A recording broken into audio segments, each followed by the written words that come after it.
So you're using a website, maybe you're filling out a form, posting a comment, or logging in. So on the surface, it feels simple, but behind the scenes, a whole other world kicks in the moment you hit the submit button. Well, that hidden world, that's called the backend.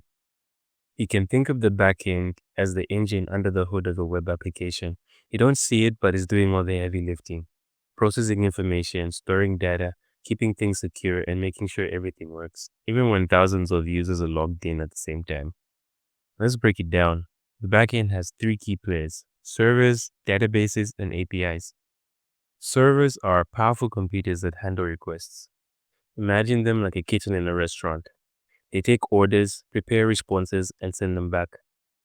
Databases are where information is stored, like the pantry where all the ingredients, your data, are kept, neatly organized, and ready when needed.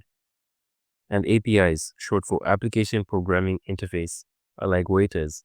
They carry requests from the customer, which is your browser, bring them to the kitchen, to the server, and return the response, like the data or the result.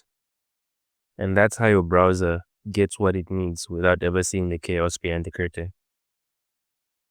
On the back end, developers write the logic that powers the systems. They use programming languages like JavaScript, Node.js, Python, Ruby, PHP, or Java. Each one has tools and frameworks like Express for Node.js and Django for Python to help build apps faster and more securely. But backend isn't just about writing code, it's about solving real problems. You have to think about scalability. Can your app handle thousands of requests without crashing? Security. Is your data protected from hackers? Reliability. What happens if something breaks in the middle of a payment or a login? These are the challenges backend developers face on a daily basis. The backend is also where critical information lives. Think login and authentication, payment processing, data management, and bug tracking. And a lot of logic users never use or even notice, unless it breaks, of course. And yes, eventually it will break.